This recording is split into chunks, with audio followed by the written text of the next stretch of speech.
रात के अंधेरे में एक लड़का पार्क की बेंच पर अकेला बैठा था। सिर झुका हुआ, आंखों में खालीपन और हाथ में स्मार्टफोन। जिंदगी में उसका कोई गोल नहीं था। दोस्तों, ये कहानी सिर्फ उसी लड़के की नहीं है। ये कहानी है आज के उन लाखों युवाओं की जो अपने समय को स्क्रीन पर स्क्रॉल करके, सपनों को टालकर और जिम्मेदारियों से भागकर उसे गंवा रहे हैं। दोस्तों, ये कहानी है एक अयान नाम के लड़के की, जिसकी उम्र लगभग 20 साल थी। वह कॉलेज में पढ़ता था, दिखने में स्मार्ट और बोलने में तेज, लेकिन अंदर से वही खोखलापन। सुबह देर से उठना, दिन भर फोन पर सोशल मीडिया और गेम्स खेलना और रात को बेवजह देर तक जागना, यह उसकी आदत बन चुकी थी। उसका मन पढ़ाई में बिल्कुल नहीं था। उसके माँ बाप उसे बार बार समझाते, लेकिन उसके लिए हर सलाह जैसे एक बोरिंग लेक्चर थी। जिंदगी तो अभी शुरू हुई है, बाद में देख लेंगे, यही सोचकर वो हर काम को टाल देता था।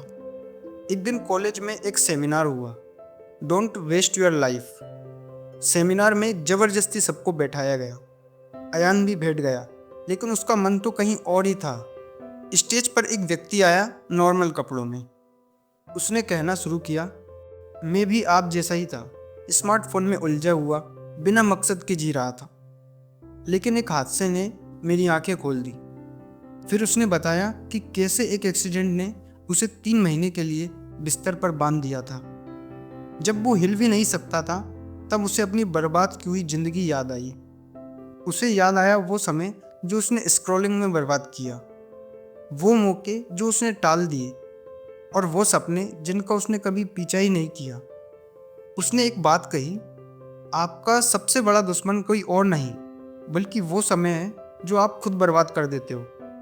अयान चुपचाप सुनता रहा।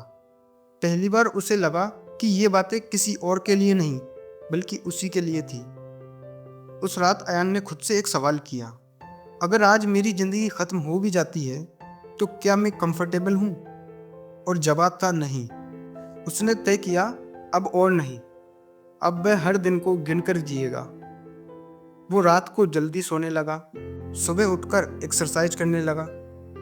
उसने फ़ोन पर टाइम लिमिट सेट कर दी, सोशल मीडिया बहुत कम यूज करने लगा। अब वो अपना अधिकतर समय किताबों के बीच बिताने लगा। धीरे धीरे उसने खुद का एक गोल सेट कर लिया, आईएएस बनने का। शुरुआत में मुश्किलें आईं, उसका मन पढ़ाई से भटकने लगा। पुरानी आदतें उसे वापस खींचती रही, लेकिन वो हर दिन खुद को याद दिलाता, मैं अपनी ज़िंदगी को और बर्बाद नहीं करूँगा। 1 साल में उसके अंदर इतना बदलाव आ गया कि उसके दोस्त भी हैरान हो गए। जहाँ पहले वो आलसी और बेफिक्र था, अब वो एक जिम्मेदार लड़का बन गया। 3 साल बाद अयान यूपीएससी की इंटरव्यू राउंड तक पहुँचा और चौथे प्रयास में उसका चयन हो गया। जिस दिन उसका रिजल्ट आया, उसने खुद को आईने में देखा और मुस्कुराया और खुद से कहा, शुक्र है मैंने वक्त रहते अपनी ज़िंदगी को बर्बाद होने से बचा लिया। दोस्तों, ये कहानी सिर्फ अयान की नहीं है, ये आप सबकी कहानी बन सकती है। हर दिन, हर मिनट, हर सेकंड कीमती है। फ़ोन की स्क्रीन पर बिताया गया वक्त कभी वापस नहीं आता। आपके सपने, आपकी मेहनत और आपकी ज़िंदगी, ये सब सिर्फ आपके हाथों में है। तो आज से ही तय करो कि मैं अपनी ज़िंदगी नहीं गंवाऊंगा, क्योंकि जो वक्त आपने खो दिया है वो तो कभी लौट कर नहीं आएगा, लेकिन जो वक्त बचा है वो आपकी पूरी ज़िंदगी बदल सकता है। दोस्तों, अगर आपको ये कहानी अच्छी लगी हो तो इसे अपने दोस्तों और परिवार के साथ ज़रूर शेयर करें।